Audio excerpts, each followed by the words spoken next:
नमस्कार, मैं हूं प्रमोद और आप देखना शुरू कर चुके हैं दी सड़कनामा.com। हमने कुछ दिन पहले आपको मनोहर लाल खट्टर के लठ और पगड़ी वाले नए अवतार की बात की थी। जनता के बीच जाकर पता लगाया था कि इस लठ का मतलब वे क्या समझते हैं। हमने सरकार और विपक्ष से भी इस बात पर उनकी राय जानी थी। जनता ने जहां मुख्यमंत्री मनोहर लाल को इस नए अवतार को हरियाणवी रॉबिन हुड की संज्ञा दी थी, तो विपक्ष ने इसे प्रचार का नया शिगुफा कहा था। कुछ लोग सीएम मनोहर लाल की तुलना रॉबिन हुड से कर रहे हैं। आपको बता देते हैं कि रॉबिन हुड से मुख्यमंत्री मनोहर लाल की तुलना क्यों हो रही है। हाल ही में सीएम मनोहर लाल ने बाइक से गुरुग्राम का दौरा करते हुए कूड़ा देखा तो जिम्मेदार अधिकारियों का वेतन काटने और जुर्माना लगाने के आदेश दे डाले।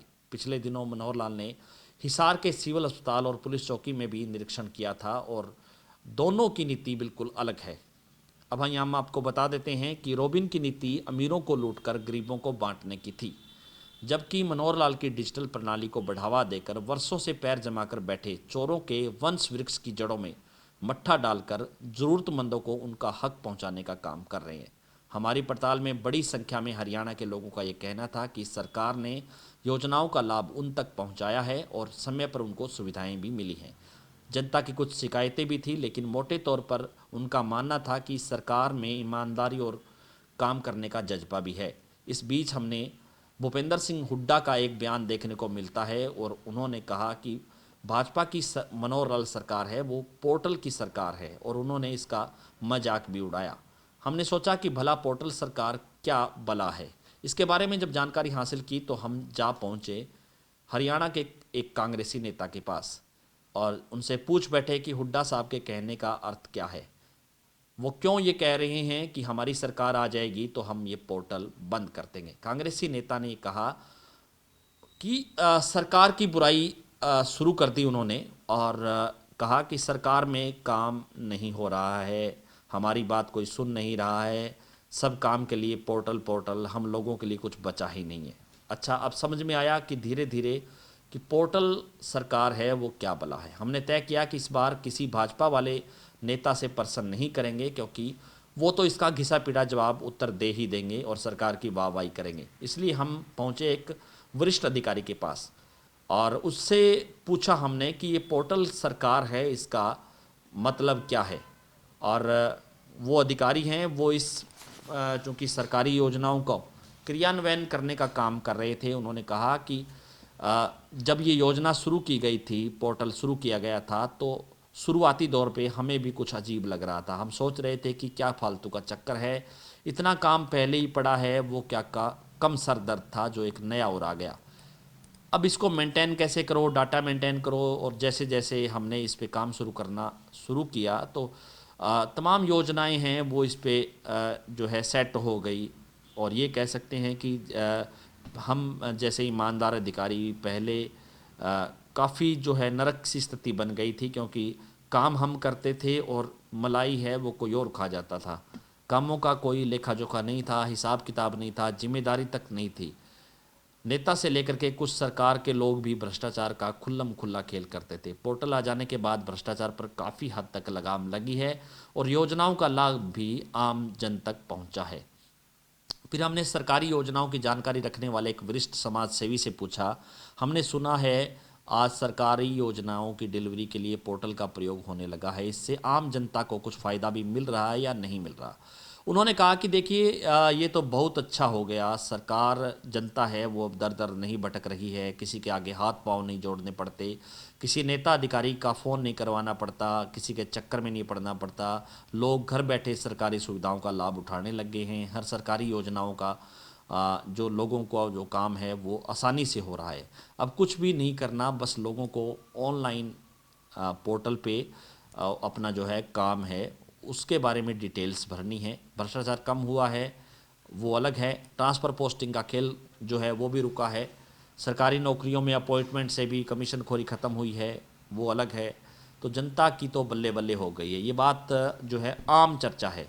लेकिन पुराने सिस्टम में से मोटा माल कमा रहे थे जो लोग, उनका सिस्टम है वो काफ़ी बिगड़ गया है। आम लोगों में तो इसको लेकर के नाराज़गी नहीं है, बल्कि खुशी है कि अब उन्हें घर बैठे सुविधाओं का लाभ मिल रहा है। मुख्यमंत्री आवास योजना का पोर्टल, नो लिटिगेशन और ओबीसी प्रमाण पत्र की बात करें, चाहे ई रेवेन्यू पोर्टल की बात करें, चाहे ई भूमि पोर्टल की बात करें, बीज पोर्टल की बात करें, परिवार पहचान पत्र की बात करें, बुजुर्गों की जो तीर्थ यात्रा का पोर्टल है उसकी बात करें, सरल पोर्टल की बात करें, जन्म प्रमाण पत्र जो के लिए पोर्टल है उसकी बात करें, ये सारे और भी कई पोर्टल्स हैं जो जनता के फ़ायदे के लिए जो है काम कर रहे हैं। अब मेरे दिमाग में मुख्यमंत्री मनोहर लाल खट्टर की फिर वही लठ वाली छवि है वो उभरी कि ये पोर्टल भी तो लठ ही है। भले बड़े लोगों की नाराज़गी हो तो उनकी दुकानें बंद हो गई, लेकिन गरीब पिछड़ों के लिए तो ये पोर्टल वरदान साबित हो रहे हैं। एक तरफ हरियाणा के सीएम मुख्यमंत्री मनोहर लाल भ्रष्टाचार खत्म करने के लिए अंतिम छोर पर खड़े व्यक्ति तक उनको सरकारी योजनाओं का लाभ जो है पहुंचाने के लिए पोर्टल लॉन्च कर रहे हैं, वहीं दूसरी तरफ विपक्षी दल है इन पोर्टल का विरोध कर रहे हैं।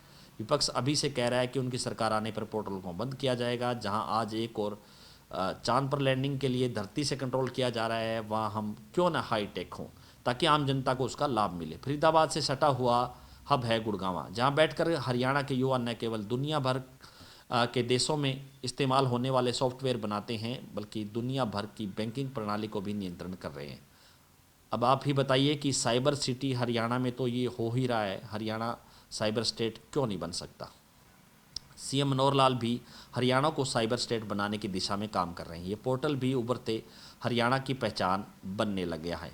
अब सरकार से आप असहमत हो सकते हैं, लेकिन उनकी योजनाओं से असहमत नहीं हो सकते, क्योंकि जो समय की ज़रूरत है जिससे आम लोगों को सुविधा मिल रही है, अधिकारियों और मंत्रियों की जवाबदेही तय हो रही है, उस पर राजनीति नहीं होनी चाहिए। ऐसा हमारी चर्चा के दौरान कई लोगों ने ये कहा। देखिए, जब भी कोई नई तकनीक आती है तो उसमें शुरुआती दौर में तो परेशानी होती है और उसका विरोध भी होता है। चाहे आपको ध्यान होगा कि वर्षों पहले जब देश में कंप्यूटर आया था तो काफ़ी विरोध हुआ था और उस समय ये कहा जा रहा था कि कंप्यूटर के आने से बेरोजगारी बढ़ेगी, जबकि आज कंप्यूटर की वजह से रोज़गार के अवसर बढ़ रहे हैं, काम की गुणवत्ता अच्छी हो रही है। और इसी तरह से जब एंड्रॉयड फ़ोन आया था तब भी एक बहुत बड़ा वर्ग है जो बुजुर्ग ये कहते थे कि पहले कीपैड वाले फ़ोन ही बेहतर थे। उस समय भी जनरेशन गैप था, क्योंकि आज आप देख रहे हैं कि बच्चों से लेकर बुजुर्गों तक हर किसी के हाथ में एंड्रॉयड यानी टच स्क्रीन वाले फ़ोन नज़र आते हैं। नई तकनीक यानी नए पोर्टल का भी आने वाले समय में आम जनता को काफ़ी लाभ मिलने वाला है। पोर्टल की वजह से उंगलियों से गिने जाने वाले सिर्फ पर्ची खर्ची वालों को ही नुकसान होने लग गया है। एक सज्जन ने ये बात कही कि मुख्यमंत्री प्रदेश की 2.5 करोड़ आबादी का फ़ायदा देखे या फिर उंगलियों पर गिने जाने वाले पर्ची खर्ची वालों का। हाँ, फिलहाल शुरुआती दौर में पोर्टल के कारण जनता को थोड़ी परेशानी जरूर हो रही है, लेकिन पर्ची खर्ची वाले छोटी छोटी समस्याओं को बढ़ा चढ़ाकर जनता को परेशान जरूर कर रहे हैं, लेकिन शायद उन्हें पता नहीं कि सीएम मनोहर लाल कभी भी उन तक पहुंच सकते हैं। तो ज़्यादा से ज़्यादा इस वीडियो को आप शेयर जरूर कर दीजिए और इस पूरे वीडियो को लेकर के आपकी क्या राय है आप हमें कमेंट सेक्शन में अपनी राय जरूर दीजिए। बहुत बहुत शुक्रिया।